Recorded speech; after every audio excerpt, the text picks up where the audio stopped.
Hello, everyone, and welcome back to Indian Genes.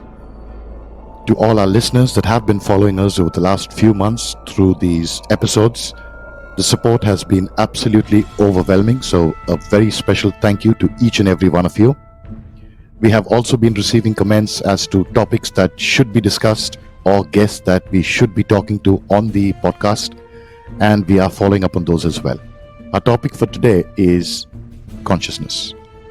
And despite centuries of analysis, definitions, explanations, and debates by both philosophers and scientists, consciousness remains puzzling and controversial. We have been trying to do this episode since we've actually started the Indian Genes podcast. We've been in touch with the guest that I'm going to be speaking to today for over 8 months now to get him on this show. We finally managed to do that. And for the simple reason that consciousness being at once the most familiar and most mysterious aspect of our lives, perhaps the only widely agreed notion about the topic is the intuition that it exists.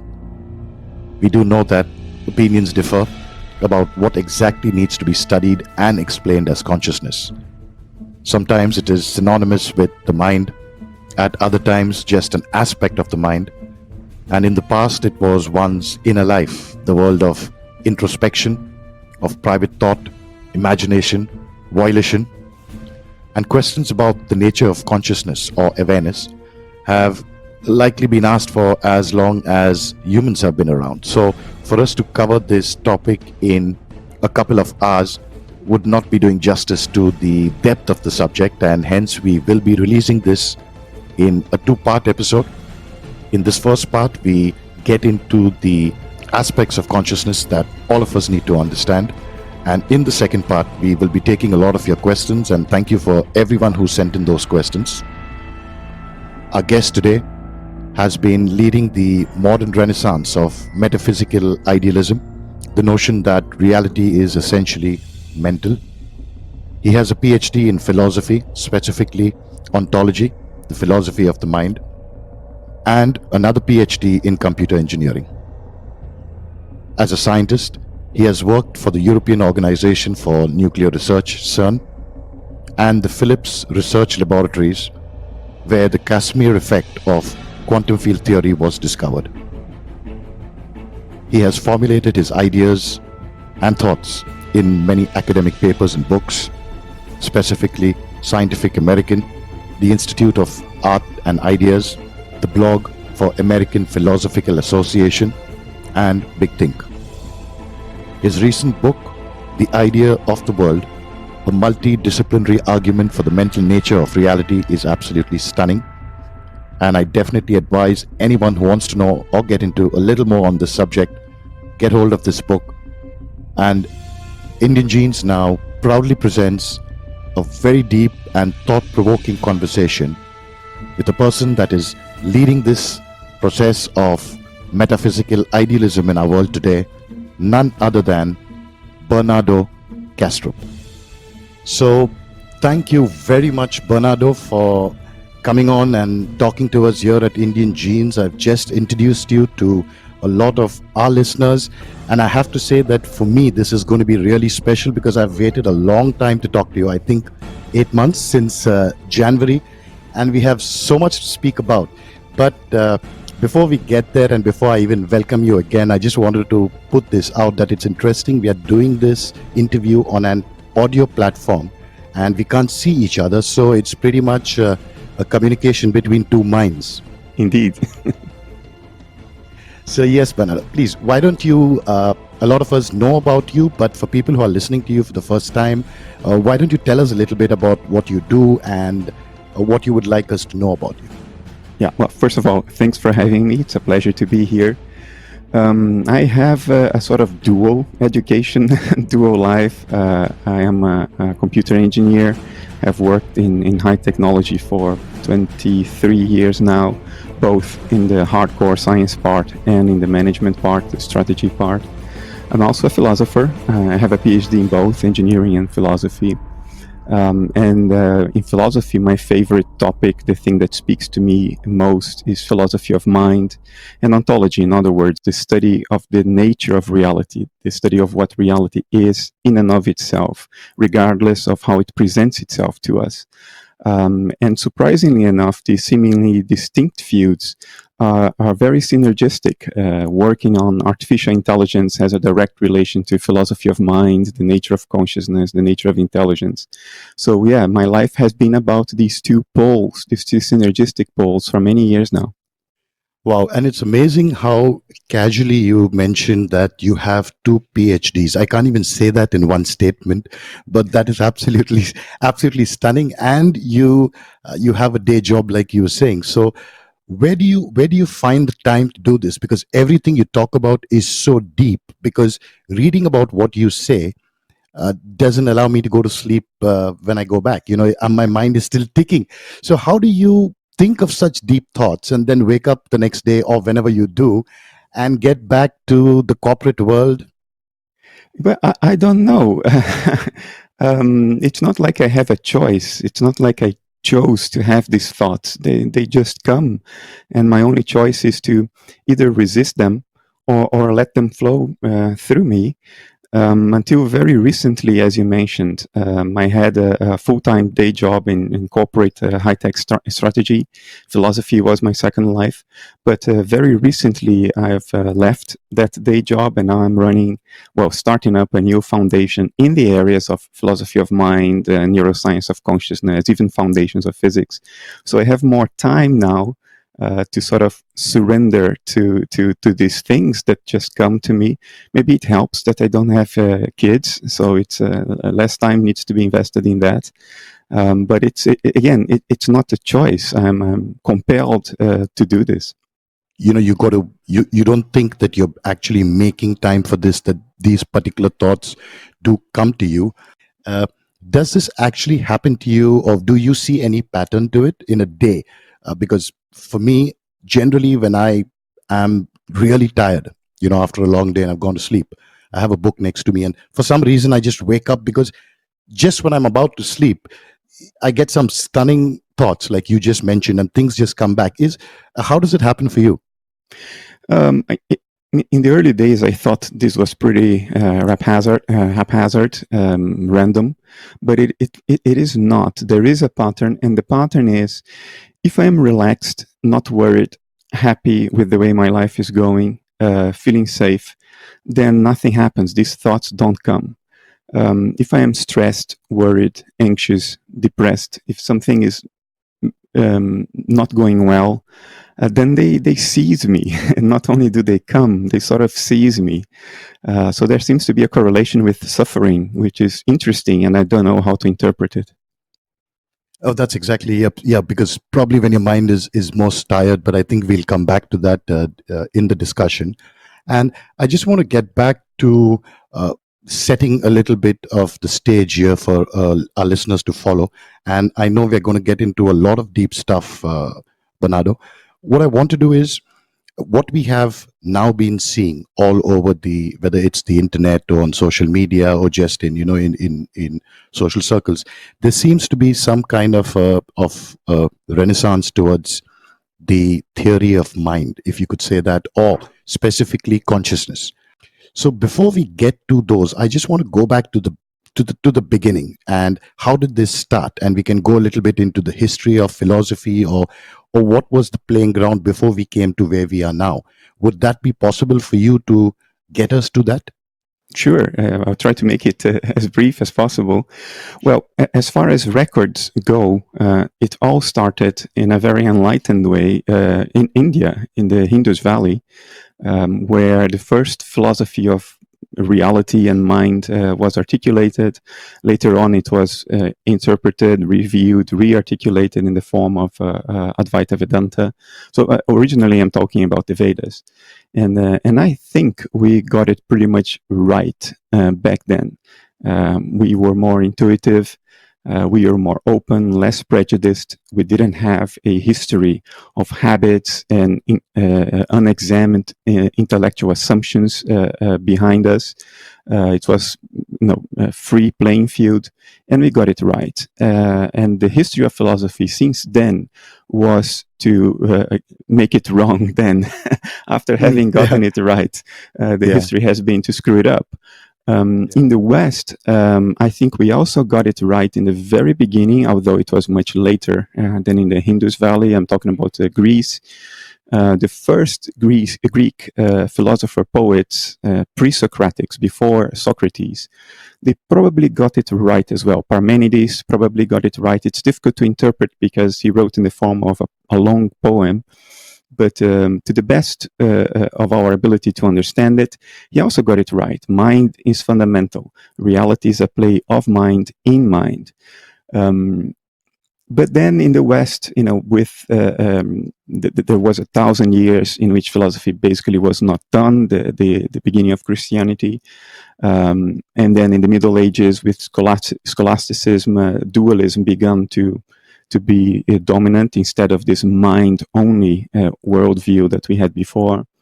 Then in the 17th century or so, science emerged as a force that could face up to religion, philosophy, or dualism in the West.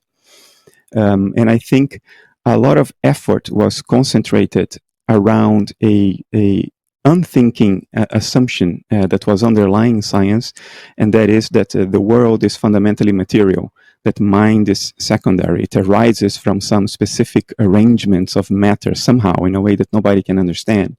But mind is secondary, matter is primary, and that was a way to compensate for extreme forms of religious dualism that were dominating back then.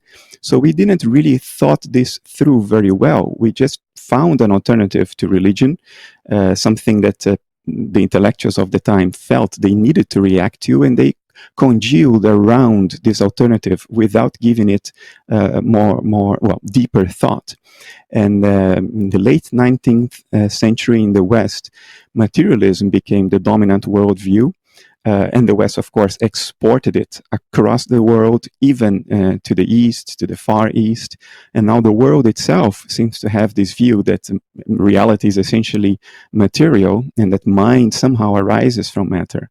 But now you see the opposite process happening. We are beginning to re-examine our hidden assumptions, to question whether we really started off correctly. Where are we going wrong? Because we are facing some impossible dilemmas today. We cannot explain experience. We cannot explain mind in terms of matter. It seems that there is a fundamental inability for us to do that. It's called the hard problem of consciousness in philosophy. And even science itself is sort of refuting materialism. Physics is telling us that there is no material world with defined properties out there unless you're looking at it, unless you're measuring it. That's technically it's called the refutation of physical realism, and arguably it's a done deal in physics. We have refuted that. So how can materialism survive that? And even neuroscience, we are seeing some correlations between reduced or impaired brain activity and expanded consciousness, enriched experience, which is at least very hard to make sense of in terms of materialism. So we are on the cusp of another transition, and hopefully a transition that will bring us back to where we started from, back to what we knew in the Indus Valley over 3,000 years ago, which is that we are essentially mental beings, and reality too is essentially mental, and this is all a play of mind. Absolutely. And I think the traditional classification from the orthodox schools, if you may say, were the Astika and the Nastika. That is within the Indian realm of philosophy, how it was designed. But when you spoke about the pre-Socratean era, or at that time, I want to just ask you if we could chronologically go through that. And first of all, we do hear a lot about certain terms or terminologies, and I would just want you to break that down for us and simplify it for us, and then we can take it forward. So how would you define every time we hear the word logos or the logos? What does that signify, and what does that actually mean? It really depends on context. It could mean widely different things. The Greek logos can be translated as thought, mind, word, speech. Um, so it is difficult to reconcile that in the Christian Bible. The logos is even a synonym with Jesus himself, but it's also the Word of God. So Jesus is the Word of God, and it's the agency responsible for having created the world itself, the logos.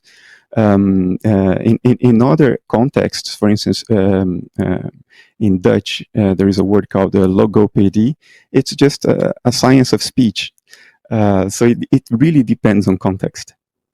Okay, because most of what we hear always says in the beginning there was the logos, and whenever I've heard that, like you said, because there are so many interpretations, I'm trying to wonder how do you define in the beginning there was a speech or there was a word, Ah, and that's what I was trying to get at. What do you translate? What do you mean when you say in the beginning there was a word? how I would interpret that. There was an how to say, there was an inherent agency before existence as we know. There was an inherent potential in the fabric of reality, a potential for something to exist, for something to be. And once that potential was translated in action, a thought, logos, then existence came into being, so to say. That potential became realized as as an existent. That's how I would interpret. In the beginning, there was the logos. In the beginning, there was the thought. Even our speech is an expression of our thoughts. We think in terms of language. We human beings, metacognitive, conscious beings, we think in terms of language. So that's why I would interpret the logos as a mental act. In the beginning, there was a mental act that brought the universe into existence. And that is exactly what you mean when you talk about a mind or a universal mind. Would that be uh, similar to what we just spoke about? Yes, I think the hypothesis of one universal mind being the ground level of reality, everything else arising from it as mental activity of it, I think this is the most logical, empirically appropriate, overall the best hypothesis we have today to make sense of reality. And I think it's a correct hypothesis. Right. And from there, what I look at as uh, following up from that particular point would be the archetype. When we talk about a particular archetype or a particular archetype, do we mean that after this thought or after this potential was realized, there was one particular archetype that then consumed everything else? Or does every object or every physical reality or manifestation have its own archetype? The way I interpret archetypes applied to universal consciousness is that these are inherent templates of mental activity. Because you see, universal consciousness is what it is, it has certain properties. It can't be anything else. It's just a natural given. It is what it is. And what it is entails certain properties, certain dispositions, preferences, natural ways of behaving, natural ways of thinking and feeling. And these are the archetypes, the inherent, intrinsic templates of the mental activity of universal consciousness. I think the archetypes are the potentials I referred to before. Before existence, there were archetypes. There were templates of activity in potentiality. And existence is a manifestation, perhaps not of one, but of myriad, many archetypes. And under this hypothesis, it can't be anything else, because whatever existence is, it is a manifestation of the intrinsic potentials of the universe, of universal consciousness. And those potentials are organized according to these templates we call archetypes. They are the intrinsic potentialities of universal consciousness that then unfold and come into manifestation. Right. And the only reason I'm going through some of these definitions or some of these terminologies is just so that once we are past all this, then it becomes easier for us later in our discussion to kind of have a understand what we're talking about. And what we just said, is that what you would define as ontology? Because that's another word that I think whether it's ontology or whether it's epistemology, because epistemology seems to be a new word, maybe 100, 200 years ago. How do you, how do you define these two words in relevance to what we are talking? Yeah, ontology is the study of the essential nature of reality, what reality is in and of itself, regardless of what we know about it. So the study or the inferences about what reality is in and of itself, irrespective of us, is ontology. The word is also used in a different sense. When I say I have a certain ontology, that means I have a certain view about the essential nature of reality. So that's not the study anymore, but a particular view of the essential nature of reality. So that's ontology. Epistemology is what we can know about reality, is our means of knowing what reality is. And these are different things. What reality is in and of itself, that's ontology, is not necessarily the same as what we can know of it, and that's epistemology. Right. And so would you say then epistemology would be limited to what we experience, because we may not know what is actually out there, because we may not have those faculties to know. So we may think that this is the reality because that's the epistemology of it, because those are what I mean, those are the senses that I have.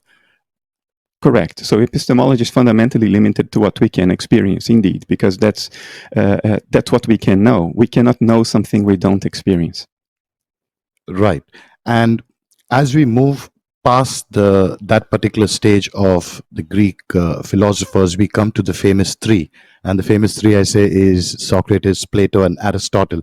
I think during this time, there was a lot of emphasis on the thought process of uh, dualism, or did dualism come in a little bit later with Descartes?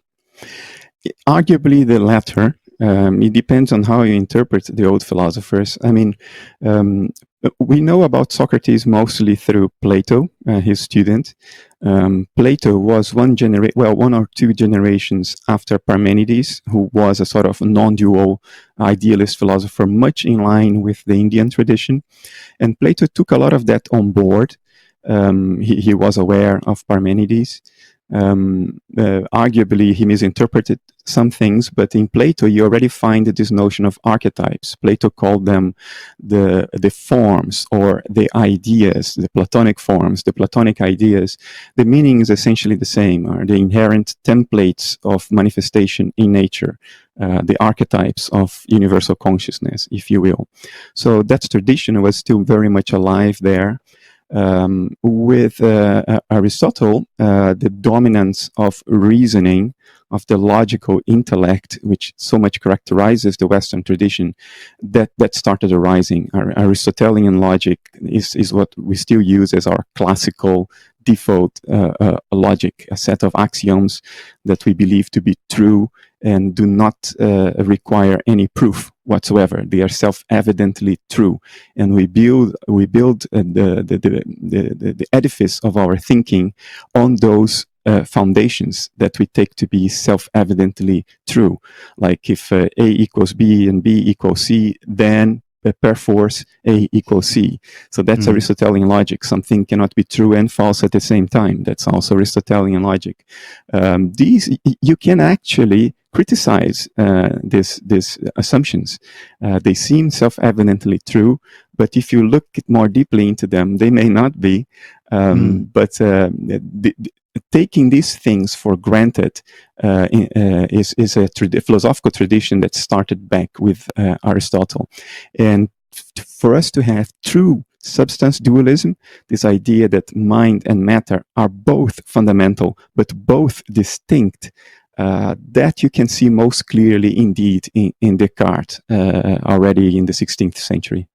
And would this also be a time when you were talking about Plato and Aristotle that, and I want you to talk a little bit more and give us a little bit of a breakdown on idealism. And was this a time that idealism actually took birth, or was this a philosophy that was building for some time and then was actually propagated during this time? Well, idealism was arguably the very first coherent worldview that has emerged in humanity, and again in the Indus Valley in India.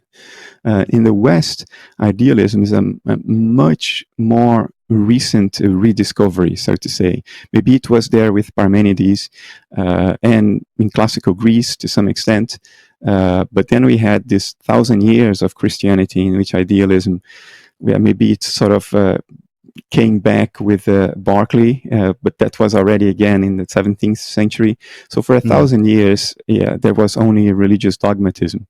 And then came Descartes, and then came Berkeley, then came the empiricists, the English empiricists, and this was a sort of a melting pot of all kinds of philosophical views in Europe between the 16th and the 18th century.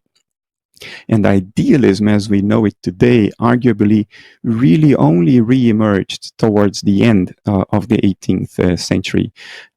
Kant explained to us or brought into focus the idea that all we know about the world is how the world presents itself to us, the phenomena, how it presents itself to us. But we do not know how the world is in and of itself, irrespective of how it presents itself to us. That would be the noumena, the thing in itself. So Kant said, we cannot know the thing in itself because we only have access to how it presents itself to us. And then Schopenhauer, very dear to my heart, came after Kant, and he took it a step further. He said, well, I cannot know what the world out there is in and of itself because I am not it. So I can only know how the world presents itself to me. But there is one thing in the universe that I can know by being it. Not only by looking at how it presents itself to me, but by being in it from a first-person perspective, not only a third or second-person perspective. And that thing is me. That's what Schopenhauer understood. I am me. I don't need perception to know what it is like to be me. I know myself from the inside. I know the thing in itself. And what do you know when you introspect? What do you know about you when you introspect? Is that you have experiential states. You have volition. You will things. You have fear. You have desires. Irrespective of whether you can see anything, hear anything, touch anything, we have endogenous experiences, thoughts, emotions, desires, and so on. Schopenhauer called it the will. And then he reasoned that if what I am from within, which is experience, presents itself to others as the matter that constitutes my physical body, then matter is what the will looks like from the outside. That was his reasoning. And since the rest of the universe out there is material, then the universe out there too, from within, is also experiential. It's also volitional. It also has will. And he called this universal will the will with capital W, which is his word for what today we would call consciousness. And that was the true re-emergence of idealism almost in a complete form in the West. And it's not by chance that Schopenhauer quickly realized that he was saying the same thing that the Indians of many thousands of years ago were saying. So there was this reconvergence between the two traditions. And that would have been a wonderful story of revival if the West hadn't ignored Schopenhauer for 200 years, which we did. True, and I think Schopenhauer also did follow a lot, or probably was one of the first Western philosophers that actually got into the Buddhist traditions or the Buddhist way of life and what exactly was actually being said there. I think his book, like you rightly mentioned, The World as Will and Representation, he does cover a lot of that in detail, but I was also thinking of the same thing, that Schopenhauer is not celebrated as much as we thought he would have been in the West. That's correct. And I think it's because we misunderstood him or we failed to understand him. What we what we got from his writing was one, he was pessimist. Well, Right. there is some I can make some arguments against this idea, but it's widely accepted that he was a pessimist, and he became known for his pessimism, his misogyny. He had bad experiences with women in his life. He had a terrible relationship with his mother, and his writings do carry some misogynism, some dislike for the way women act and go about life. And it's all true, and he should be censured for that.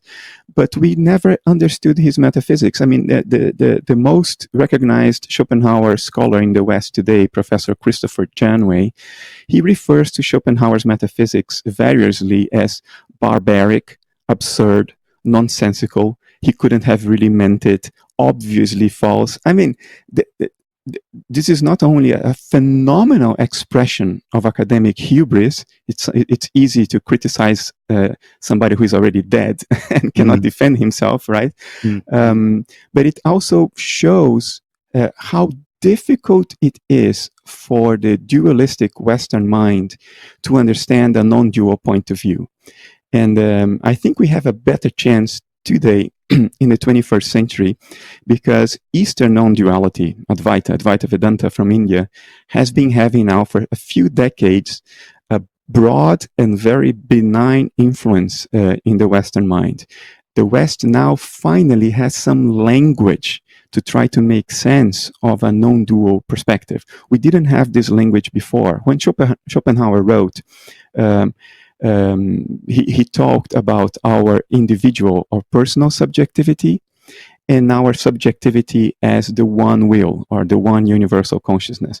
People like Janway can't wrap their heads around it. What Schopenhauer is talking about is the narrative of self, the me, and the impersonal self, the I. And in Advaita, there are words for this. And the influence of Advaita in the West is giving us the conceptual tools to wrap our heads around this notion, which weren't there available at the time of Schopenhauer. Schopenhauer was reduced to referring to the universal subjectivity as the one eye of the world which looks out from every creature. This is a quote, by the way. I mean, it's very clear, but the Western mind couldn't wrap its thoughts around it. And now we can, because we have had now a few decades of benign Advaita influence over here. So I think we have another chance now in the early 21st century. We have another chance to recover truths that our previous generations of thousands of years ago were aware of, were intimately connected to the ground of reality. And we've lost because of our conceptual flights of fancy. Right, and I think also maybe he was taken too literally when he spoke about comparing humans to moles and probably his will for life, which he says that we are pushed forward in a particular direction with probably no intention. I don't know. Maybe that was taken too literally. It's too literal. I think what he meant, and I actually wrote a book making this case. What he meant was we have been pushed forward without a deliberate intent, a thought-through plan. The momentum forward was intuitive, instinctive, but that's not a denial of a telos, of an attractor, of that thing you want to get to, a universal purpose for the activity and the unfolding of universal consciousness. I don't think he denied that. In fact, I think he explicitly acknowledged it. He said what that universal destination was, what the will was pushing towards, and it was what we call today metaconsciousness or conscious metacognition. And what it means is that if you're only conscious, then you experience things. If you're metaconscious, then in addition to experiencing things, you know that you experience things. You are explicitly aware of your own mental activity, and you can ponder your thoughts, criticize your emotions. That's metaconsciousness. And Schopenhauer was quite clear multiple times that the will pushed towards the development of metaconsciousness, this self-awareness, this metacognition. It's just that it didn't push towards it in a premeditated way, because premeditation requires metaconsciousness to begin with. So the push was instinctive, was spontaneous, natural, driven by emotion. But there was a push nonetheless, there was a purpose, and there is a purpose. And let us hear from you. How would you define what is, because you did talk about experiencing the world around us or reality. How would you break this down for us? What, according to you, is consciousness today? Because we hear so many definitions. Yes, and again, that's a linguistic problem in the West that contaminates our thoughts. We have only one word, consciousness. Maybe you could use mind as well, which I do.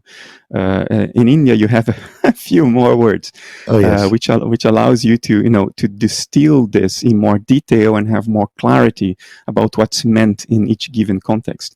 In the West, we had to resort to qualifiers to the word consciousness. So we talk about phenomenal consciousness, access consciousness, meta consciousness, and so on and so forth, in order to clarify this. But these qualifiers are seldomly used, so we get into a lot of confusion. For instance, in the depth psychology tradition in the West, which began in the late 19th century, the word unconscious was used as a noun, the unconscious, which sort of means that it doesn't have consciousness, right? It is unconscious, so it shouldn't have any experience. Actually not. That's not what they meant. What they meant is the unconscious is not metaconscious. It experiences things without knowing that it is experiencing it. But because of this little terminology mistake or distraction, things are widely misunderstood, misinterpreted, and misrepresented in the West. So every time I say consciousness, what I mean is what analytic philosophers in the West call phenomenal consciousness. In other words, it's experience, pure, simple, and raw. It doesn't require any higher level mental activity. If there is something it is like to be, then you are conscious. Consciousness is what it is like to be you. If there is something, anything it is like to be you, then you are phenomenally conscious, or simply conscious in my use of the word. So what I mean when I say that all reality is grounded in a universal consciousness, what I mean is that all reality is grounded in a field of raw experience, not necessarily metacognitive experience, premeditated, planned out experience of the kind we have daily, but a more instinctive, spontaneous unfolding of experiential states. So it's phenomenal universal consciousness that I mean. The phenomenal consciousness, I could connect it to probably a plant. I would say a plant is phenomenally conscious, but because I have metacognition, so I get stressed and stuff. So does metacognition add the extra luggage and baggage? Because I don't think a plant could ever be unhappy. By the way, I agree with you fully that a plant is phenomenally conscious, and Schopenhauer agrees with you as well. He said it very explicitly in The World as Will and Representation. Meta-consciousness in the West is what the Bible refers to as the fall of man, is the expulsion from paradise or the Garden of Eden after Adam and Eve took a bite from the tree of knowledge. That fruit from the tree of knowledge was what conferred metaconsciousness or metacognition to human beings, and it is the source of all suffering. I agree with you. The plant is never unhappy. The plant simply is. It's in the moment. Perhaps it experiences pain in the moment, but pain is not suffering. Suffering is something perhaps unique to humans and some higher animals, like, I don't know, maybe elephants. It's hard to argue that elephants don't suffer in the way we suffer when they are in captivity, but it is something extra, and this extra is a double-sided sword. It allows us to begin to realize the universal telos of nature, so nature can know itself through us. So it's very important. It allows us also to be very effective species on this planet and dominate the planet, because it enabled us to plan things out, to predict the future and act accordingly. But it also is what has made suffering possible. We know that we are going to die, and we suffer. When we don't have the partner we want to have, we know it as well, and we suffer. So we have developed this ability, how to say, to suffer psychologically, even when there is nothing in the present that's causing pain to you. You can suffer in a perfect present, so to say, because you anticipate bad states in the future, or because you relive and you reminisce about bad states in the past. So this metaconsciousness extended our ability to suffer, not beyond the present moment, in which it would be just pain, but into the infinite future and the very broad past, and that's a lot of suffering that has come on board. We are paying a very high price for being the embodiments of a natural telos. Earlier, you spoke about dualism. I just want to bring in materialism here as well, a little bit slowly, but just to line all of these up. How would you now talk about materialism as far as the 21st century is concerned? What is the current status of understanding here? Materialism is still dominant, particularly amongst people who do not look into the question of ontology very carefully. Exactly. There is a lot of cultural momentum, a lot of force of habit built around materialism. So the vast majority of materialists never really thought this through. They just inherited materialism from their culture as a habit of thought, as an assumption, an unexamined assumption, as a cultural artifact, so to say. Today, I think if you really look into the issues carefully, materialism is probably the worst ontology hypothesis or option available to us today. It has very poor explanatory power. It doesn't explain experience, which is all we have. And that alone should already tell you something about how bad it is. It is empirically inadequate. Arguably, it has been refuted both by foundations of physics and by the neuroscience of consciousness. So it's a very bad option. Materialism has come into being not as a thought-through alternative, but as an emotional reaction to religious dogmatism in the West. If you look carefully at what materialism does, it replaces reality with a description of reality. It says that our description of the world is prior to the world, which is, of course, a logical fallacy, because for the description to exist, you need first to have that which is described in the first place. You cannot say that the description came first. But that's exactly what materialism is. We described the mental world of perceptions in terms of little numbers or quantities like mass, charge, momentum, frequency, amplitude, geometrical relationships, angles, and so forth.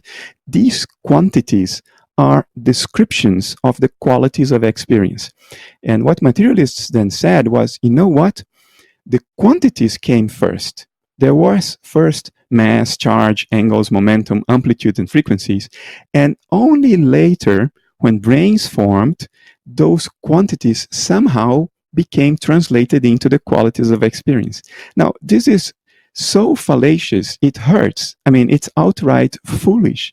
But it gathered so much momentum in the intellectual elite of the West because it was a way to go against religious dogmatism, to say, all of your thoughts about an omniscient mind that governs the world, it's all nonsense. All your thoughts about, sin, about free will, it's all nonsense, because what exists is only mass, charge, momentum, and all that. It's only descriptions. And the way they defended it was to say, the descriptions work. Well, of course the descriptions work. They are descriptions. Of course they'll work. The fact that they work doesn't mean that the description is prior to that which is described. But that has been the pitiful state of our philosophy for about 400 years now. But it's going to change. And I also see a problem with this description, and just something that I was thinking about is because if you do not have a description to a obvious action or something that's happening to you phenomenally, then you are in a problem because you're not going to be able to accept or explain that phenomenon. So if I can't describe something, that doesn't mean that that does not exist. That's correct, and it's amazing what psychology is finding about the relationship between our mental models and our perception. Sometimes you can't even perceive what you don't have a word for, a conceptual model for. There are studies showing that people's whose language doesn't have words for certain colors actually don't see those colors, and people whose languages have many words for what we in the West would see as the exact same color, they actually see distinctions. And when you run those colors through an algorithm to detect the exact RGB values, you see that actually these colors are indeed different. It's just that people who speak English can't see them, and people who speak languages that have many words for that one color actually see the differences.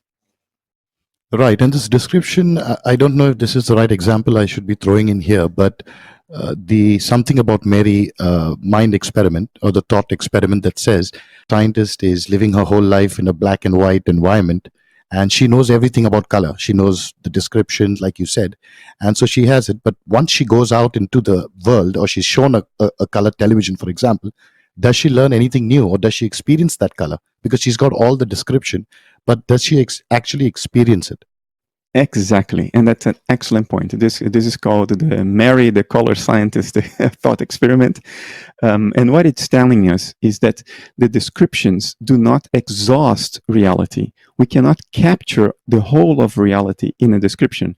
Arguably, we don't capture anything because reality is experiential. Whatever is never experienced anywhere in the universe might as well not exist because it's not experienced. What these descriptions do, they capture the relative differences between qualities. But for the descriptions to make sense, you have to have those qualitative experiences to begin with. Otherwise, the descriptions tell you nothing. Let me give you an example. If you carry a feather, you have the experience of something very light. If you carry a heavy piece of luggage, you have the experience of something very heavy. Now, we can capture the relative differences between these two experiences by saying that the feather weighs 50 grams and the piece of luggage weighs 10 kilos. Now, 50 grams to 10 kilos, you know the difference. You know, it's a couple of orders of magnitude in there. So it's helpful to describe the relative difference between different experiential states. But if somebody never carried any weight ever in his or her life, 50 grams or 10 kilos will say nothing, just like 4.5 terahertz of electromagnetic field oscillations doesn't tell Mary, the blind scientist, the colorblind scientist, what it feels like to see the color red. So the descriptions in and of themselves say nothing. They are only useful to give us an insight into the relative difference between qualitative states, in other words, experiential states. We do say that, or we do know that matter is somehow correlated to consciousness, but that doesn't mean it's caused by consciousness. So the hard problem of nature, how of consciousness, how would you explain, or if you had to, I know you're on the opposite end, but if you had to defend, how does matter come together in whatever form or combination to produce consciousness? Is the basic question here that I think a lot of us want to know. Nobody in the world can answer this question today. We just don't know how matter can possibly, even in principle, generate consciousness. And the reason for that is that this whole thing is an artifact of bad thinking. We replace the world with a description, and that description, as we just discussed, tells us nothing about the qualities of experience. So when we say that all that exists is matter, and matter is basically that description, mass, charge, momentum, amplitudes, frequency, and so forth, we are, by definition, by construction, eliminating qualities, experiential qualities, from what we say is the nature of reality. We do that by definition because we define matter as that which lacks all qualities. It's pure quantities. And then we try to recover the qualities of our experience from that which has been defined as not having anything to do with qualities.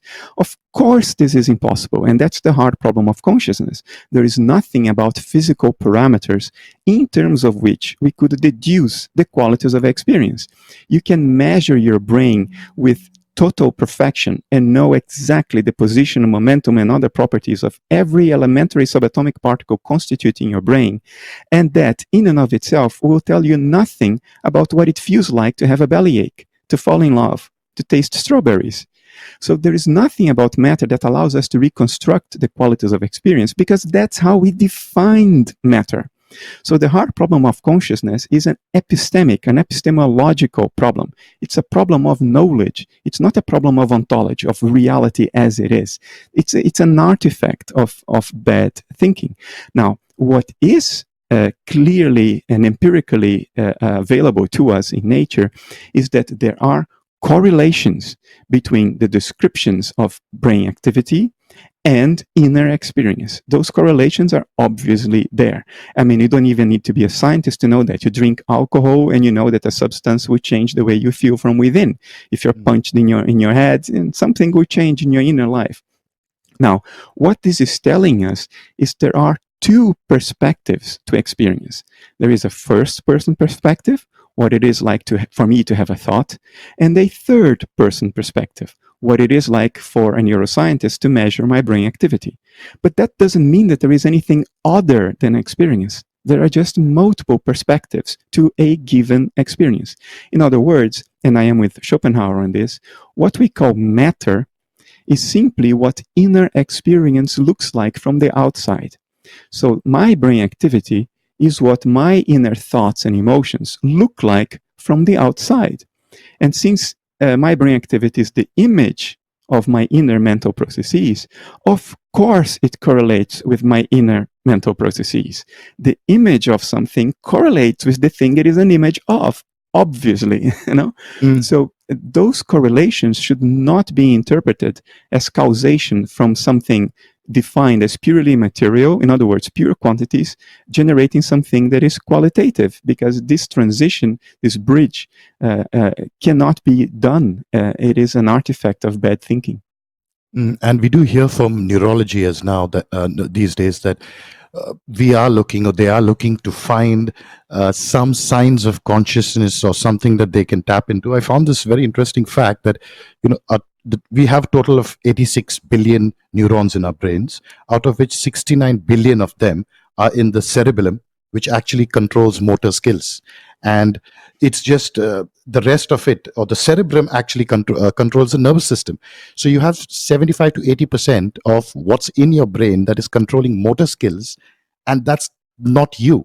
Your mind and your brain is the most important thing about you. But you've got a small percent of your neurons actually doing that. So I don't see is there a link there, or is it against what I'm saying? No, there are known examples of people, for instance, who have hydrocephaly, were born with too much liquid inside their cranium, and their brains don't develop. So what they have for a brain is just a very thin layer of neurons glued to the inner surface of the skull, but the rest of their heads is just filled with the fluid. And there is one documented case of a person who hardly has any brain, and then has an IQ of 120, and then has a bachelor's degree from a good university. So obviously there are correlations between brain activity and experience. Yeah. We know that. I mean, if somebody puts a bullet through your head, something bad is going to happen to your inner life. I would say that correlation is because one process is the image of another. Even the bullet, even the alcohol, are images of mental processes, transpersonal mental processes. So when a bullet changes your conscious inner life, what you have is a transpersonal mental process interfering with the personal mental process. And that mental processes interfere with one another is trivial. We have it happen to us all the time. Our thoughts interfere with our emotions and the other way around. Now, under materialism, those correlations between inner experience and brain activity, they have to be there all the time, because for a materialist, the brain causes experience. So there cannot be experience without the brain. For an idealist like me, the brain is the image of experience. But that image doesn't need to be complete. Maybe there is something to experience that's not visible from our perspective. In other words, in the brain, there may be aspects to experience that are hidden, not visible in brain tissue, so to say. It's a possibility. In materialism, they don't have that possibility, because if the brain causes experience, if the brain's not there, there cannot be experience. Now, there are many cases we know today in psychiatry and neuroscience. There is a broad pattern that tells us that in some circumstances, not all, not most circumstances, but in some circumstances, impaired or reduced brain activity, significantly impaired, significantly reduced brain activity, correlates with enriched experience, with expanded awareness. Now, for materialism, there shouldn't be even a single instance of this, because experience is supposedly generated by brain activity. If you don't have brain activity, in other words, if you're dead, then there cannot be experience. But we know, for instance, that psychedelics significantly reduce brain activity. And yet, from the inside, you have a mind-boggling experiential enrichment. You have some of the most intense, richest, most significant experience of your whole life. 100,000 years of intense experience compressed into 4 hours of a psychedelic trip. And when you scan your brain, actually, your brain goes to sleep compared to a placebo baseline. And that's very difficult for materialists to explain. We know that strangulation, and there's a game teenagers play worldwide. If you're listening to this, please don't do this. This game is extremely dangerous. There are other ways to do this safely, but teenagers have figured out that if you partly strangulate yourself, you have a kind of psychedelic experience. You have a transcendental experience. The problem is sometimes, the game goes wrong and they actually get strangulated and die. But what does partial strangulation do? It reduces blood flow to your brain, reduces brain metabolism. So that should put you to sleep, but actually it gives you a transcendent, extremely rich, structured experience. We know that even bullet wounds to the head, the progression of dementia and other brain illnesses that corrode the brain, sometimes is associated with what psychiatrists call the acquired savant syndrome. People suddenly become a lot more intelligent or have much more developed artistic skills. So it seems that some reductions or impairments of brain activity actually open the gates to transcendent experiences. And under idealism, that's completely understandable, because for an idealist like me, ordinary brain function is the image of a dissociated complex of universal consciousness. We are dissociated, seemingly separated from universal consciousness. And what this separation process looks like is a brain with ordinary brain activity. If you impair the brain, that's the image of an impairment of the dissociative process itself. And therefore, if you become less dissociated, your consciousness expands, of course, and you sort of open the gates to experiences that are out there to become your experiences. I think I spoke enough about this. I think this is the state of play. It's amazing. And I just wanted to, yes, and absolutely, when we were talking about, so which means that, but after I get back from this experience, if I am the same person, and I can recollect this experience, then that speaks to the fact that if I go to sleep and I have a dream, or I have psychedelics and I have this amazing experience, but I can come back and recollect, it's still me. And I think that if something similar would happen to somebody with multiple personality disorders, you do experience another part of yourself, like you were talking about disassociation, but that happens within your own mind as well. Absolutely. It's all happening within you. And you and all of us, we are all one you, or one eye of the world that looks out from every creature, as Schopenhauer put it. I think you're correct. For instance, when we dream at night, we think that we are our dream avatar and not the rest of the dream. For instance, if we dream that we are walking down the street and there are cars and other people and buildings and trees, we think we are the little avatar walking down the street, but we aren't the street itself. We aren't the cars. We aren't the buildings and the other people. That's what we think during the dream. So we are dissociated during the dream from the part of our minds that is conjuring up the rest of the dream. That's a clear example of felt dissociation. Every time you have an ordinary dream, you are dissociated from yourself because you think that what part of your own mind is doing is actually not you. You think it's outside, it's external. When you wake up, the dissociation ends, your dream avatar dies, effectively disappears, he's toast, and he's done with. But you don't mourn the death of your dream avatar because you realize that your dream avatar was you. But you were not just that dream avatar, you were the mind doing the whole dream. That becomes very clear when you woke up. When you wake up. When you wake up, you know, I was doing the streets, I was doing the cars, I was doing the trees and the other people, I was doing the whole shebang. It's just that I was dissociated from myself and I didn't realize it. But now that I am awake and I remember the whole thing, I know what was going on.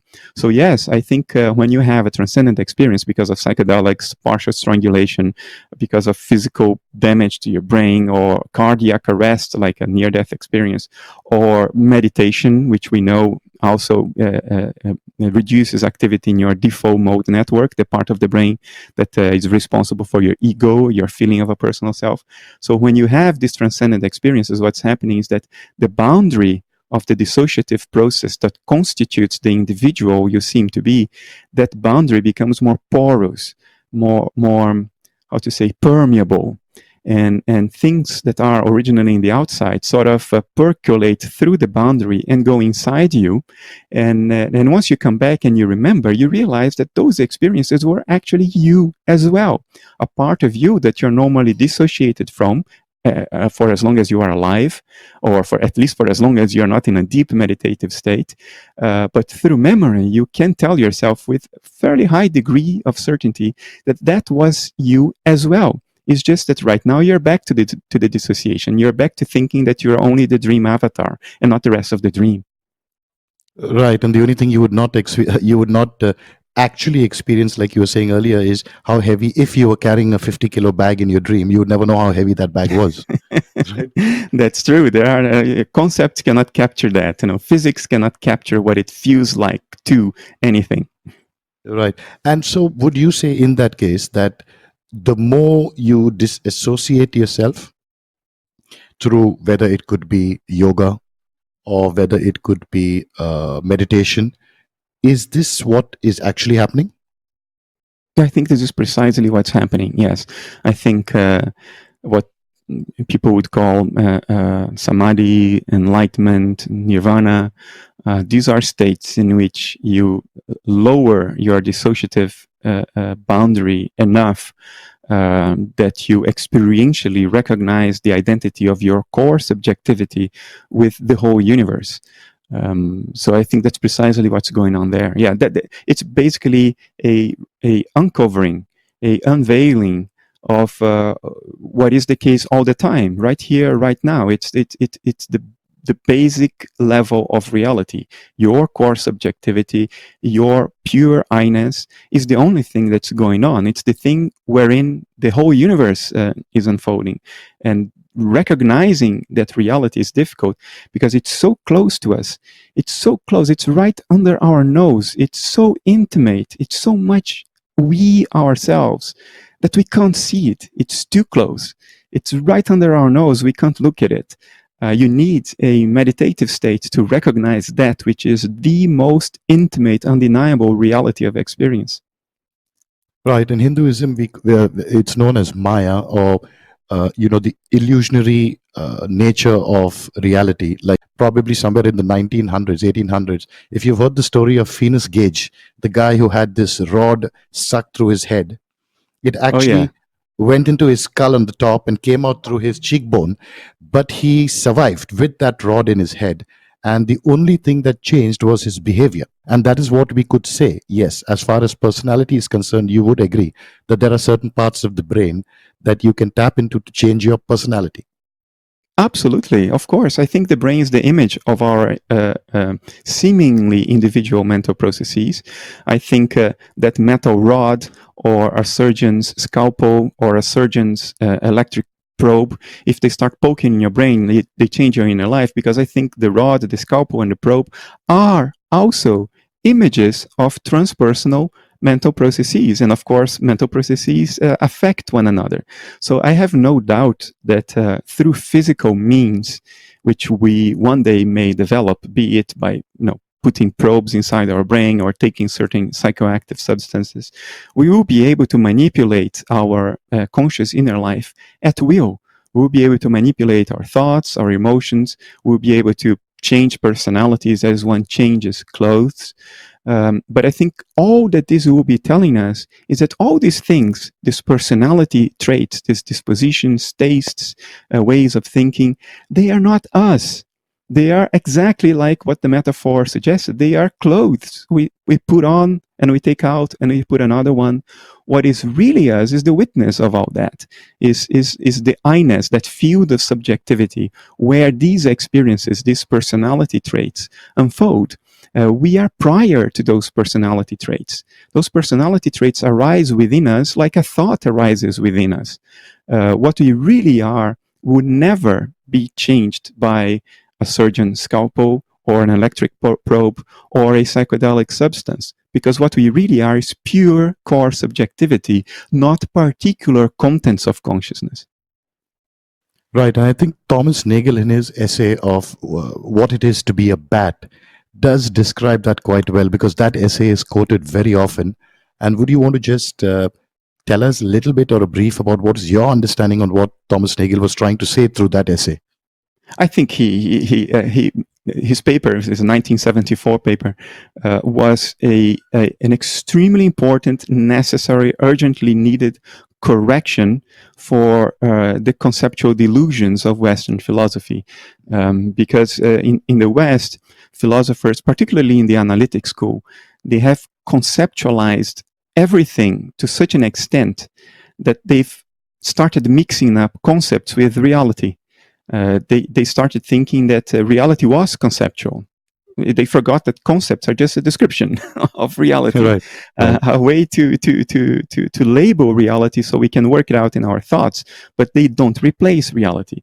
And what was happening is that the discussion about consciousness back before 1974, it was completely focused on what consciousness does, as opposed to what consciousness is.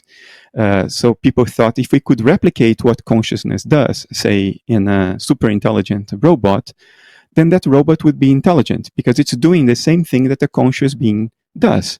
It's moving things around or writing letters, whatever. It's saying that it has emotions. And so this behaviorist model, which replaces reality with the concepts, it makes this assumption that if something acts like a conscious being, behaves like a conscious being, works like a conscious being, then that's all there is to consciousness. It's that act, that behavior, that the stuff it does. And what nature reminded us of is that, you can make a robot that behaves exactly like a bat. Well, in principle, you can make a robot that behaves exactly like a bat, that is indistinguishable from a bat as far as what we can tell from the outside. But that will not tell you what it is like to be a bat. And what it is like to be a bat is consciousness, is phenomenal consciousness. Behavior is just that. It's just behavior. Behavior can unfold without there being anything it is like to be the entity that behaves. I could have a robot that is indistinguishable from a human from the outside, that eats, drinks, works, walks around, claims to fall in love, claims to be sad, cries, and yet that robot may be completely unconscious from the inside. It can perform all the correct behaviors, say all the right things, but all those behaviors may not necessarily be accompanied by inner experience. And that's what nature has reminded us of, that what you see from the outside doesn't mean that you have captured what it is like to be the thing from the inside. What it is like to be the bat is what is important. And that's what we refer to as consciousness, not the behaviors. The behaviors do not necessarily tell us that there is individual consciousness on the inside. Right. And I think a great way to test that out tomorrow itself to everybody listening would be walk out on the street and try to figure out which of the people you've actually met are the philosophical zombies, like you just said. That's true. I mean, the ultimate skeptical position is solipsism, is the idea that you are the only thing going on and everything else is a figment of your own imagination. I don't think that's the most parsimonious philosophical position, and I tell you why. We know that we are metabolizing living organisms. We need to metabolize in order to survive. And metabolism is a very specific process in nature. You know, mitosis, protein folding, you know, DNA replication, ATP burning in mitochondria. All these cellular level processes are unique to life. And we know that we are an embodiment of that. And we know that we are conscious, because we know what it is like to be ourselves from the inside, and that's consciousness. And when I look at another human being, I see there something that is totally analogous to what I see when I look in the mirror. I can also detect metabolism in that other human being. So from the outside, that other human being is entirely analogous to me. So I think it's a very good inference, although an inference nonetheless, but a very good inference to say other people are also conscious in the sense that they have private inner lives as I do. And I would extend that to all of life, because all of life has this metabolism thing that differentiates life from all non-life. I would say all of life has a private, conscious inner life, because I think life is what dissociation in universal consciousness looks like from the outside. And dissociation is what leads to private conscious inner life. You need to be dissociated from your surroundings in order to have private conscious inner life. And nature is telling us that this is what metabolism is. This is what life is. The image, the appearance of these dissociative processes that separate chunks of consciousness from the broader context of universal consciousness. But a computer doesn't metabolize. So I don't think there is any reason to believe a very, very intelligent computer would also have private, dissociated, conscious inner life the way you and I have. What is your thought process now? And I know that you have an ongoing debate with Panpsychism. I've been following your debates very closely. And if you could just tell us, what are the two opposing views at the moment? One is yours, and maybe you could start with the Panpsychism philosophy, or what is their reality? Yes.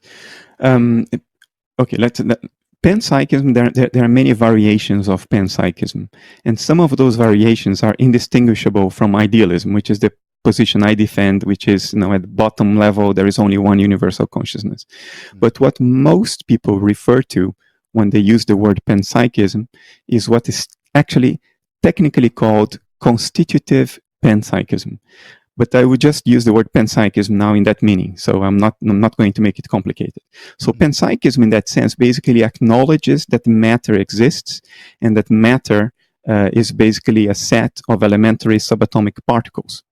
So they acknowledge that. They acknowledge that nature is fundamentally fragmentary, just myriad subatomic particles, material subatomic particles. The only thing they do is they add consciousness to matter as a fundamental property of matter. So a material particle, in addition to mass, charge, momentum, also has, as another property, an experiential state. And that experiential state is non-reducible. In other words, it's always there. It's a natural given. It doesn't need to be generated. It doesn't arise. It's intrinsic to matter. Matter being fundamentally fragmentary. In other words, all these little particles. This is a panpsychism. It's a sort of a recognition that materialism in and of itself can never explain experience. And to tackle that, they perform what I would describe as a cop-out. They are cheating, because what they're doing is, well, we can't explain experience, so we just add experience as a fundamental property of matter, and then we don't need to explain it anymore, because it's just intrinsic. Yeah, is this an explanation? Does this make any progress? Or is this just a linguistic cop-out? To add something to your reduction base doesn't explain anything. It just avoids the need for explanation. And I think this is what panpsychism does. Worse yet, panpsychism acknowledges what I think is one of the key problems of materialism, which is naive materialism at least, which is this idea that nature is fragmentary in essence, that matter is just this gazillion little elementary subatomic particles floating about in space-time. Even physics has already parted ways with this naive view back already in the late 40s, when quantum electrodynamics was developed by Richard Feynman and others. We started realizing that elementary particles are not discrete little bodies of matter. They are just ripples in a field, like ripples on a lake. They are ripples in a field that we call a quantum field. And we now understand that all elementary subatomic particles aren't particles at all. They are just local patterns of excitation in fields that have no spatial limitations, that they span the entire universe. Span the entire universe. And particles only seem to be localized because, ripples in water also seem to be localized. You can point at a ripple and follow it as it's moving, but there's nothing to the ripple but water. In the same way, there is nothing to particles but the fields in which the particles arise as particular patterns of excitations. Panpsychism contradicts even this relatively old now insight of quantum physics, 70 years old. So I think panpsychism is an untenable view. We have to bite the bullet of, one, the fact that matter is merely a description, not a true existent in nature, and two, that nature is fundamentally one, outside space-time, and that the fragmentary appearance of nature is just that, is an appearance, because our screen of perception is pixelated.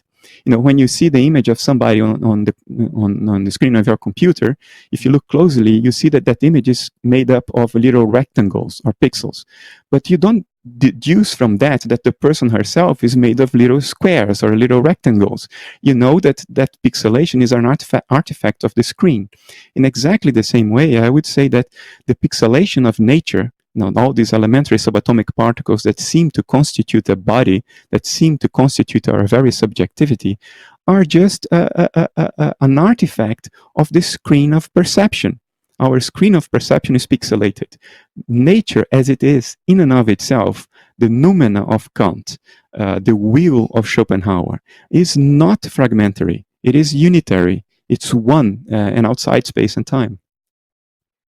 Right, because I think even with the even if you give it to panpsychism, where matter is conscious, I'm just, for the sake of the discussion now, I'm saying if individual blocks of matter are conscious, so then we are assuming that there is some hierarchy in consciousness. So are we saying that a table that I'm sitting on is obviously in a scale of consciousness less conscious than probably the cat in the room? Yes, before you even get to that, there are more problems leading up to this question. I mean, I think you put it very well. Panpsychism is the idea that matter is conscious, while idealism is the notion that matter is in consciousness, and these are different things. Now, a panpsychism has to explain how I and you seem to have unitary conscious inner life, while at the lowest level of reality, my consciousness is actually myriad little consciousnesses, each one associated to a particular elementary subatomic particle constituting my brain. How could those gazillions little subjectivities combine to form the unitary subjectivity that I seem to have? When I introspect, I don't see gazillions of little subjects. I only see or perceive one subject, me, my subjectivity, my mind, my consciousness. So for the panpsychist, you need an explanation to bridge the gap between gazillions of little subjectivities constituting your brain and the one inner subjectivity that you experience when you introspect. Arguably, this is an insoluble problem. It's even incoherent. There was a good paper from 2014 by a philosopher called Sam Coleman, where Sam explains in detail how this very possibility is incoherent. In other words, the question is not whether it's plausible or not, possible or not. It's prior to that. The very idea is already incoherent to begin with. There is no sense in saying that two subjects combine to form a higher level subject. I can't explain this in a podcast, and Sam took a paper to explain this, but the very notion is incoherent. And if it were not incoherent, then by virtue of what kind of magic do two particles in your brain combine to form a higher level subject? I mean, neurons don't even touch each other. Between in what we call the synapse, which is the place where one neuron is supposed to come in contact with another neuron, on the synapse there is what we call a synaptic cleft. There is a gap between one neuron and the other. They never touch. They communicate by releasing neurotransmitter molecules in that gap, and the neurotransmitter molecules sort of drift away through the gap until they reach the other side. So by virtue of what does the subjectivity of one neuron combine with the subjectivity of another neuron if they are not even touching? And if they can combine by not touching, why do you and I not combine in our inner lives if I just put my hand on your shoulder? So the whole thing is terribly incoherent, and it is incoherent because panpsychism is a stopgap. It's a desperate attempt to make some kind of materialism work by importing most of materialism and applying a band-aid to the point where it just doesn't work. But the band-aid doesn't heal the wound, because the wound is fundamental. The wound arises from the very thought processes that have left to the error of materialist thinking in the first place. Right, but I think Philip Goff would say to you that there is a physical, unchangeable law of nature that makes this happen. And he has said that, right? Yes, that follows on the tradition of panpsychism. The tradition of panpsychism is the following: whatever we can't explain, we throw into the reduction base. In other words, we say it's a brute fact of nature, and therefore it doesn't need an explanation. Now, the peak of this kind of thinking is nothing needs an explanation. Everything is just a brute fact. Things are the way they are because they simply are the way they are. There is no explanation. It's a given of nature. I think this is nonsensical. I mean, science has been telling us for 400 years now that we can reduce one process to another. In other words, we can explain one thing in terms of another. I can explain the workings of my body in terms of organ systems. I can explain organ systems in terms of particular kinds of tissues. I can explain tissues in terms of particular types of cells, cells in terms of molecules, molecules in terms of atoms, atoms in terms of subatomic particles, and subatomic particles in terms of a universal quantum field. We know we can explain one thing in terms of another. Not forever. At some point you hit rock bottom and you have to say, this is the one basic fact of nature. I would say the one basic fact is universal consciousness, which is the same as the unified quantum field in my terminology.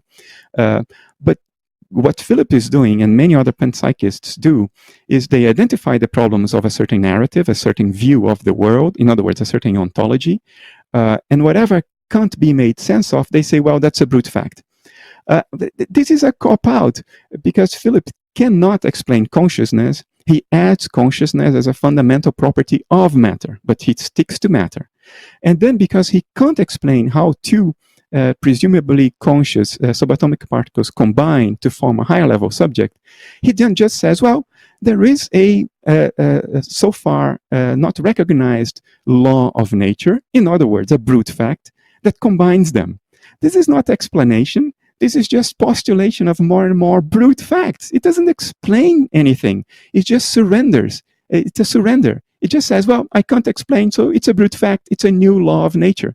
Yeah, if this were valid, I would win the Nobel Prize tomorrow, because I would solve all the open problems of physics by just saying, well, there is a new law of nature that does it. That doesn't count, does it? But if just going back to where you said that there were individual particles of matter, and we do know now that matter are just excitations in space. What about the possibility of that space, or whatever permeates space, actually being that field of consciousness? Particles are created like the Higgs boson field, for example. You get mass through passing through a field, and you create that amount of mass. But could that field actually be consciousness, or the universal consciousness of mind that you're talking about? And then within that, this process of particles picking up consciousness happen?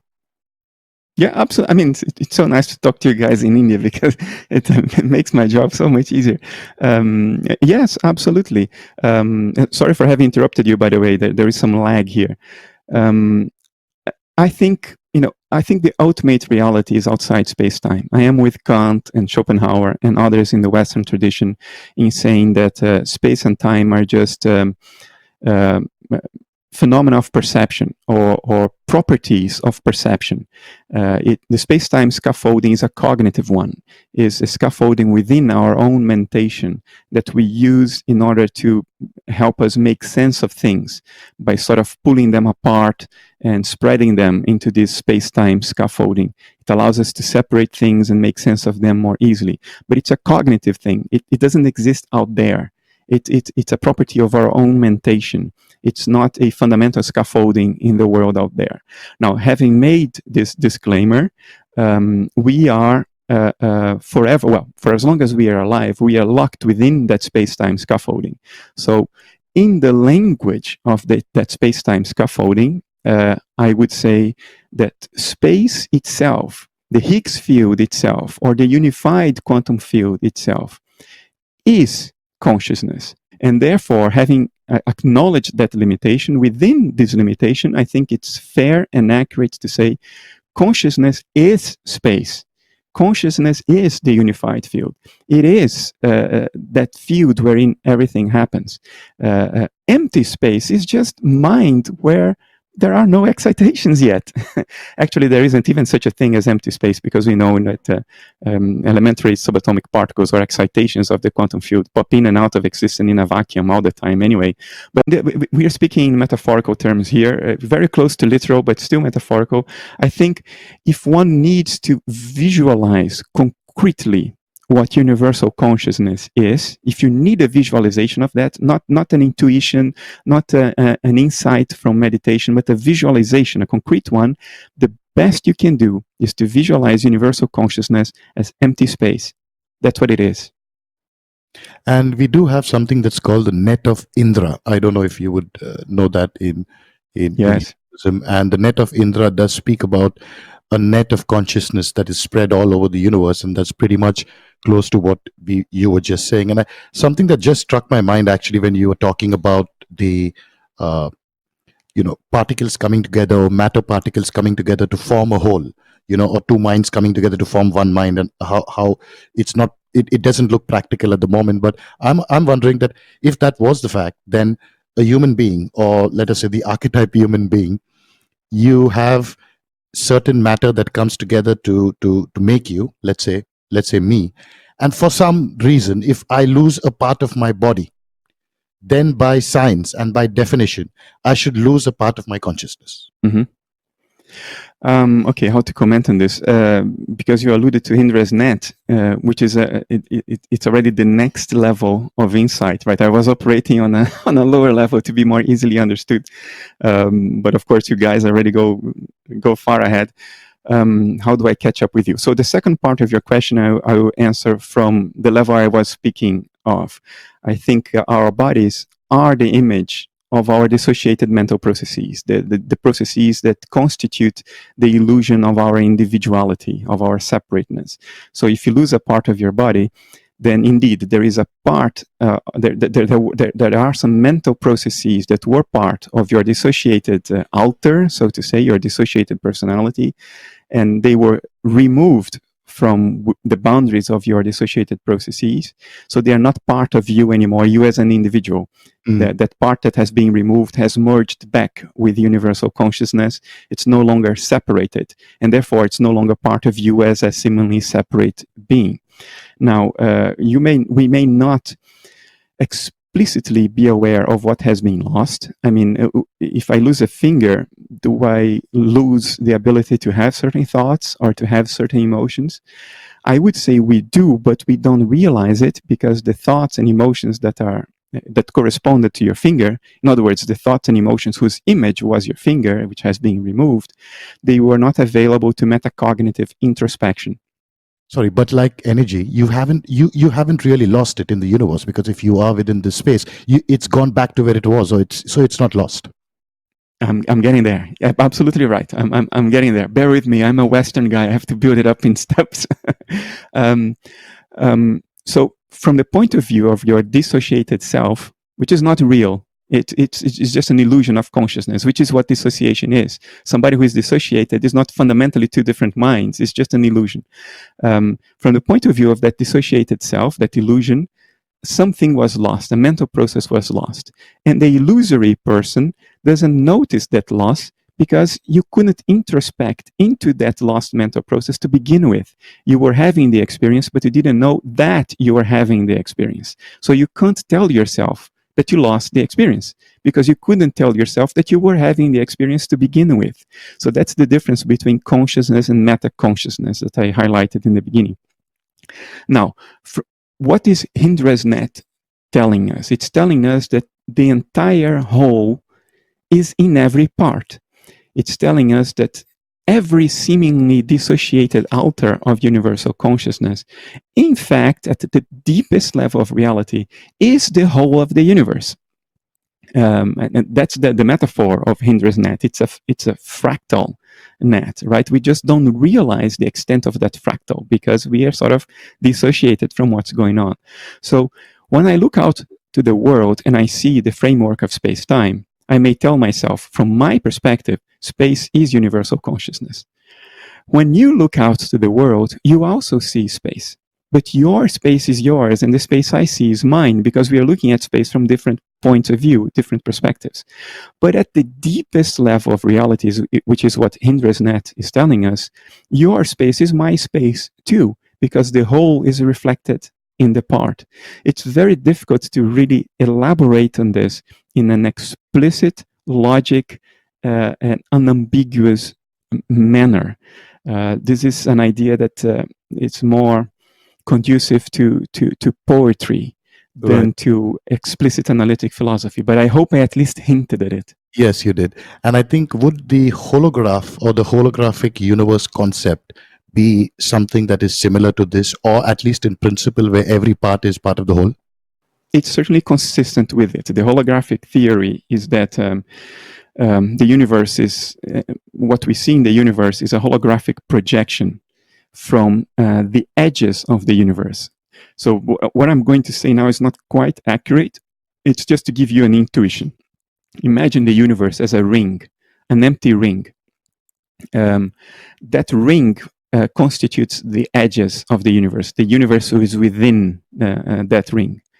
And the ring projects something towards its center. The entire ring, the entire inner surface of the ring projects information towards the center of the ring. And that projection interferes with itself, generating the illusion of higher dimensions, a hologram, a higher dimensional hologram that we call the physical universe. From that perspective, the holographic universe is consistent with the idea of Indra's net, because what characterizes a hologram is that if you remove a part of it, you still have the entire image. The resolution is lower, but you still keep the entire image. So if the hologram is the image of a mountain, if you cut half of it, the half corresponding to one side of the mountain, what's left is not the other side. You still get the entire mountain, but at a lower resolution. So it is consistent with Indra's net in this idea that this is a hologram. The whole is in every part. And we are parts of the universe, so the whole is in us too. When I see space around me, even though that's my space, my part of the universe, that space is also the whole. It is also universal mind as perceived through me. Beautiful. Or like Rumi said, you are not a drop in the ocean, but an ocean in a drop. Yeah, that's a way to put it. Yeah. Right. And it's so interesting that we're at a very interesting part here. And I want to just ask you a little bit more and try to take us through your thoughts at the moment on, if I would ask you, how do you think, or what do you currently know about how did this all start, and what happened at the beginning? And then if you could tell us, how did the creation story happen? Because all of us want to know about that. There are a lot of interesting questions that I have got to ask you actually. How did this start, and how did we get here? Hindu mythology has all the answers, right? I mean, how Brahman arose itself out of its own creation. It is all there. Maybe I can contribute a different angle, a different interpretation of it that maybe helps. I don't know. The universe is self-created, but why does a universal consciousness in the beginning, probably resting in its own state of quietness, why does it suddenly become excited? And I mean this in a technical sense, an excitation of itself, and then enters its own dream and forgets its own nature. How and why did that happen, right? Why did Brahman enter Brahman's own dream and forget that Brahman was the thing generating the dream itself? Right. What could possibly justify this? Because that's the origin of all suffering. It's the birth of limitation, or at least the illusion of limitation. And limitation is what causes suffering. If I weren't limited, I would get rid of all suffering. So why is Brahman doing this to itself? Why is universal consciousness doing this to itself? Why did it enter its own dream and become limited? Why did it dissociate? Why did life arise? These are different ways of saying the same thing. I don't think this was a premeditated, thought-through event. I don't think Brahman at some point thought, I think it would be fun to do this. Mm-hmm. Alan Watts suggested something along these lines. He was a Western scholar as well, sort of, poking around in Eastern philosophy and understanding some of it, but not all of it. I consider myself to also be sort of poking around without a deep understanding of Indian philosophy, but based on my own limited understanding and the empirical evidence I see around me, I would say this was not a premeditated process. This was a spontaneous, natural process. To make an analogy, a person with dissociative identity disorder, whose consciousness also seemingly breaks up into separate, disjoint, but co-conscious alters, also doesn't choose for this to happen. That person doesn't wake up in one day and says, "Oh, I'm going to dissociate." Even if the person wanted it, you can't force it. The process has to arise in and by itself, naturally, spontaneously. So I think that's how life arose. That's how Brahman became dissociated and entered his own dream. It's a spontaneous process. Now, you could say even spontaneous processes need an impetus, an instinctive motivation. And now it's speculation, but maybe the impetus was an instinctive need to recognize itself, to know itself, to contemplate itself as if from the outside or from the inside, but from a separate perspective, to take note of what it is and what it is doing. Because for as long as this doesn't happen, you are immersed in the instinctive flow of your own mentation, your own thoughts and emotions, like we are immersed in the instinctive flow of our dreams. During an ordinary dream or an ordinary nightmare, we are like a leaf in the tsunami of anxiety that we are immersed in. For as long as we are in the nightmare, we don't put our heads outside, out of the water, and look down and think, "Oh, I am the one that is having anxiety." When you are in a nightmare, you are anxiety. And I think that there is perhaps a natural, spontaneous impulse towards this recognition by Brahman that Brahman isn't what it's feeling. It isn't what it's thinking. It is that who is feeling. It is that who is feeling. It has thoughts. It has feelings, but it isn't the thoughts. It isn't the feelings. In the same way that the ripple is not the lake. There is nothing to the ripple but the lake, but you can't say, sorry, I mixed it up. It's the other way around. We can't say that the lake is the ripple. There is nothing to the ripple but the lake.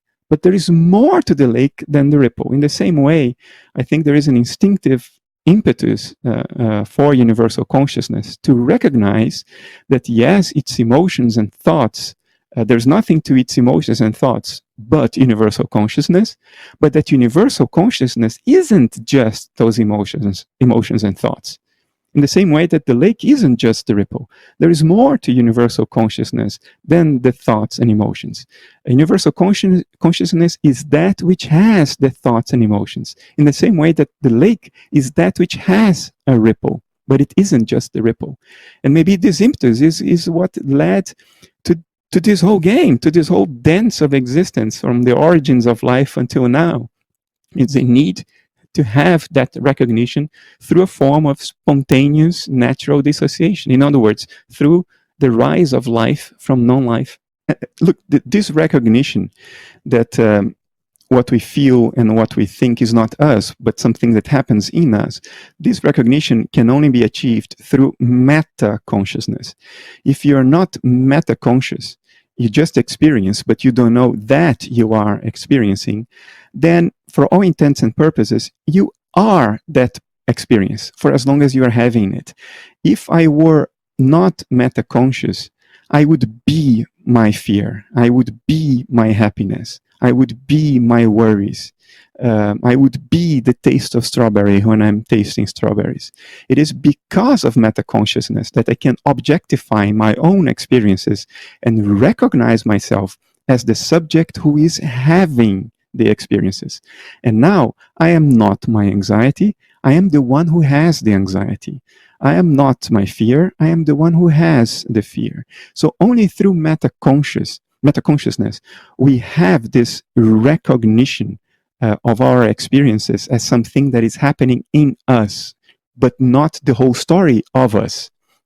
And I think at a broad universal level, Brahman, or universal consciousness, is instinctively, spontaneously pushing towards that recognition. Because, if you don't have that recognition, you are the instinctive flow of your thoughts and emotions. I can imagine how hard it can be. Right. But do you think that this is the end product, or are we on a journey? Are we still moving somewhere, or is there the Superman or the Uberman yet to come? From the perspective of space-time, which is the only perspective we have, although it's not the ultimate perspective, I think we are definitely on a journey. I mean, life began 3.5 billion years ago, according to our models. The universe began, 18 million years ago, more or less? No. What's the latest number? 13.8 million years ago? I think that's the latest number. 13 point. Yeah. So within the framework of space-time, this evolution extends back in time, which suggests very strongly that it's going forward into the future. I mean, humanity is still a mess. Our capacity for metacognition is still much more a reason for suffering than a reason for good and pleasant life. Yes, it has given us technology, it has given us science, we live longer, we have more comfort, but are our inner lives truly more reflective of happiness? Are we really happier than we were 2,000 years ago? It's difficult to say. Excuse me. So I would say that this is not the end state. We are universal consciousness, right? So if we are suffering, universal consciousness is suffering. Can this suffering be the end game? Is that what the instinctive impetus of nature is pushing towards, to bring itself to suffering? I don't think it is. I think this is an experiment. Sometimes the experiment goes wrong, sometimes it goes right. Whichever way it goes, there is some learning. The learning is much slower than we would ever wish to believe. That's the bad news. The good news is there is a promising future, I would think. I need to believe that. Right. And like they say, the caterpillar making the cocoon doesn't know about the butterfly. So maybe it's on a path or some kind of journey, and we do not really understand or don't have the ability to understand what we are actually creating.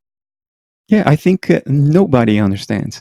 I think Brahman himself, again, within the framework of space-time, at this point in time, Brahman himself doesn't know. It's an instinctive unfolding, and that's where faith comes in, and not only evidence, but some degree of intuitive faith that this is going somewhere. that there is an instinctive order behind it, driven by the intrinsic archetypes of nature that we talked about in the very beginning. That's my hope, at least.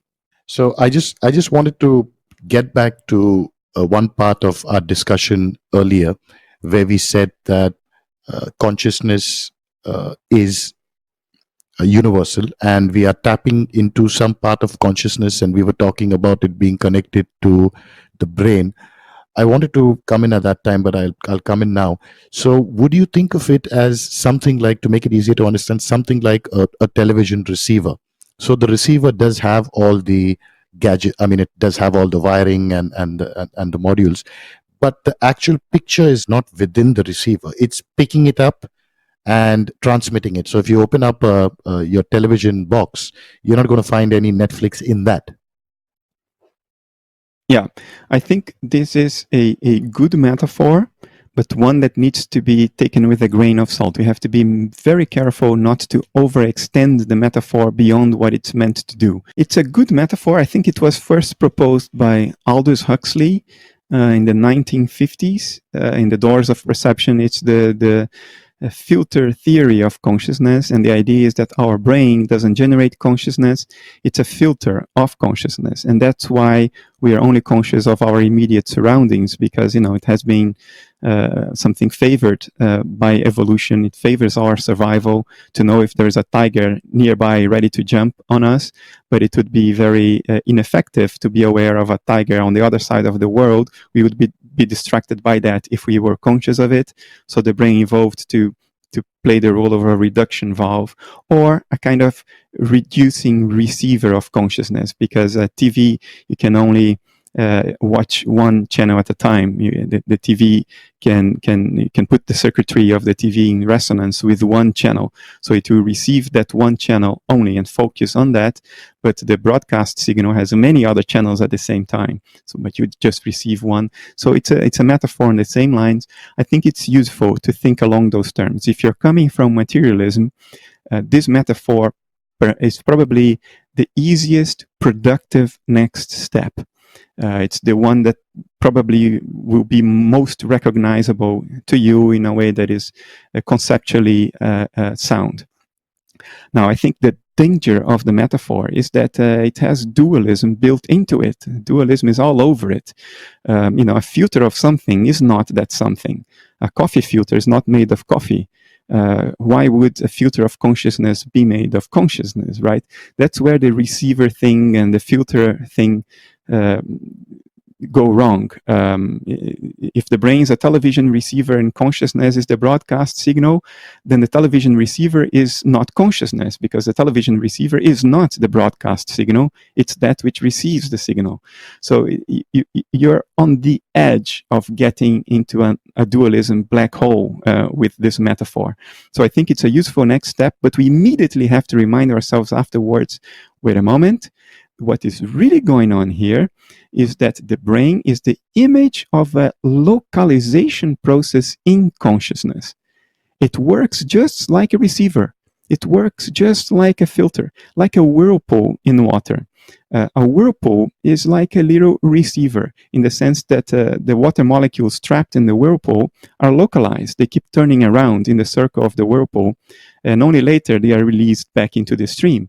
You can point at a whirlpool in the stream and say, there is the whirlpool. You can delineate its boundaries with your finger and say, these are the edges of the whirlpool. It's very recognizable and localized, and yet there is nothing to the whirlpool but the stream. You can't lift the whirlpool out of the stream. The whirlpool is just the water of the stream in a particular pattern of movement, which localizes part of the water in the stream. I would say the brain is like a whirlpool in the stream. It's what a localization of the contents of universal consciousness look like from a certain perspective, from the outside. But yet, there is nothing to the brain but universal consciousness. The brain is just an image of certain localized processes in consciousness. It's not different from it. You can't lift the brain out of universal consciousness for the same reason that you can't lift the whirlpool out of water. It works like a filter, but it's not different from that which it seems to be filtering. And from what you're saying, if it is if it is a natural phenomenon or it's happened once, there is no reason to say that it has not happened before or it will not happen again. Because I don't know if you've seen, there have been some pictures, and this was an original picture of a orangutan actually using a spear to fish in the water. And there has been some notes, or some people of repute have actually said that there is a species of monkey that are where we were at our Stone Age. That's the second stage of evolution coming up.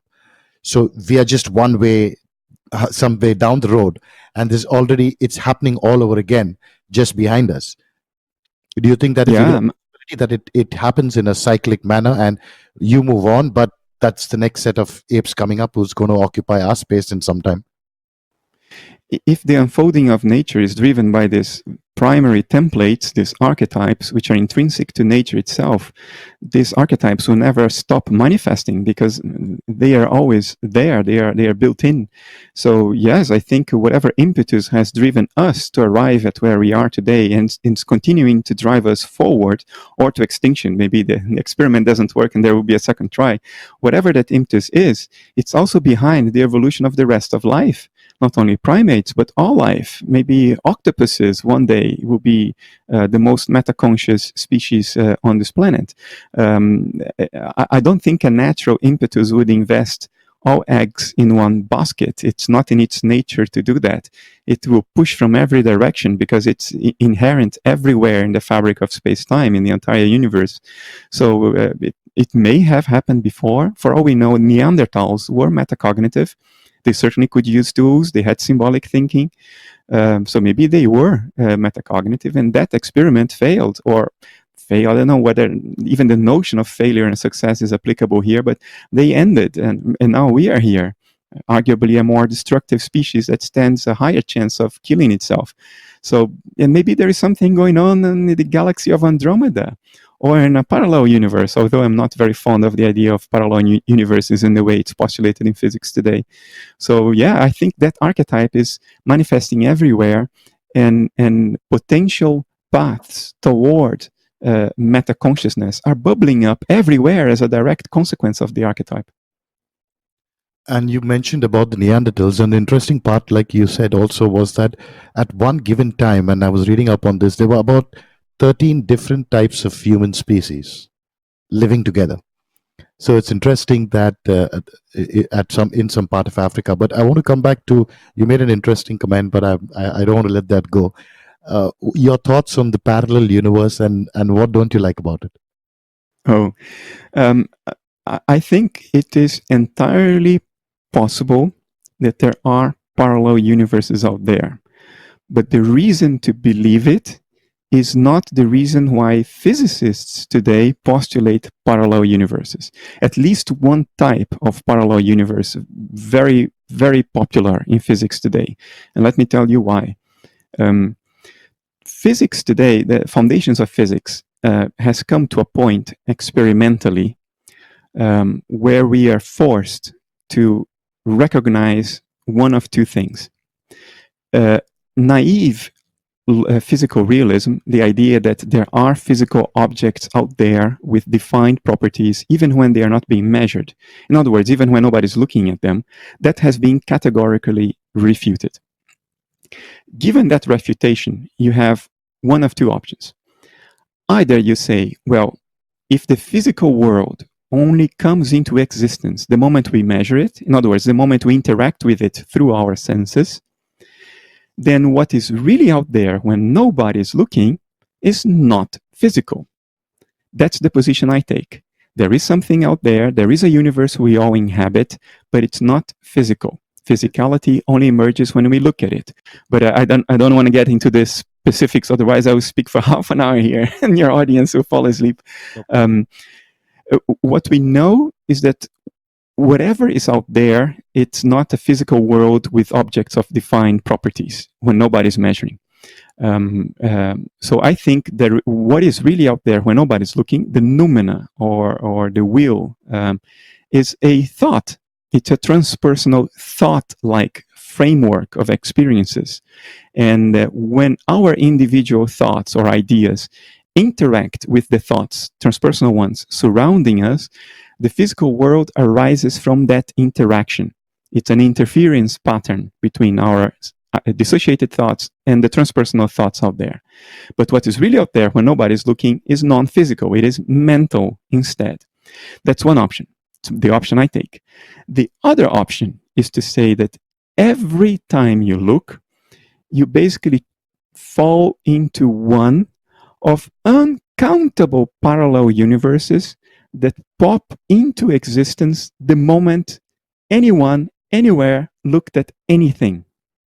In other words, there is a practical infinitude of concrete physical universes just like ours, in which everything that could happen at a fraction of a second in our universe actually does happen, but just in another universe, a gazillion, a practical infinitude at other universes. And a fraction of a second after that, another gazillion, practical infinitude of parallel universes will emerge from each universe in the previous infinitude of universes that arose a fraction of a second earlier, and so on and so forth. This is the other option. There is nothing in between these two. Either the world is mental, or there is a gazillion of parallel universes popping into existence every blank time, and gazillions after that, in a geometric progression that is mind-boggling. You take your pick. I think the latter is not only implausible, it is the definition of implausibility. It is the most unlikely thought, physically coherent thought, that a human being can put forward. There is nothing more unlikely than this. There is nothing more inflationary than this, than to say that everything that can possibly happen just happens somewhere else, in some parallel universe. I mean, I consider this an appeal to magic. It's worse than a fairy tale. Yet, famous physicists like Sean Carroll endorse publicly this idea, and they aren't even ashamed of it. I mean, I would be ashamed for life if I were associated with this idea. But they aren't. And you know why? Because the prejudice the prejudice we inherit from our culture, in which we call materialism, is so strong. And because materialism requires physical realism, it's better for these people to imagine that apex of unlikelihood of this parallel universe is emerging every femtosecond, every Planck time.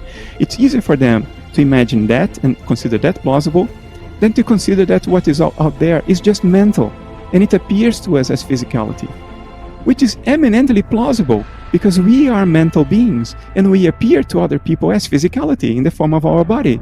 So it's a very small step to infer that, well, the same applies to the inanimate universe as well. It's made of the same particles and force fields that my body is made of. If the particles and force fields in my body are just the extrinsic appearance of my mental inner life, then the particles and force fields that constitute the inanimate universe at large are also the extrinsic appearance of conscious inner life, and the universe is mental. It's so plausible. It's so empirically adequate, so parsimonious, and yet somebody like Sean Carroll prefers the little fairy tale, the absurdity, the appeal to magic of the parallel universes. So it's a long answer, but the bottom line is this. For all I know, there are parallel universes, but not for the reason Sean Carroll and company postulate them. That reason is just ridiculous. So to all our listeners, this is where we stop this first episode, and as we promised, this was a power-packed episode, and I'm sure that a lot of you have a lot more questions. You want to listen to much more from Bernardo Kastrup, and that's exactly what we will be doing in episode 2, where we also take a lot of your questions. So do tune in for that, which we should be releasing in a few days. Until then, keep supporting Indian Genes.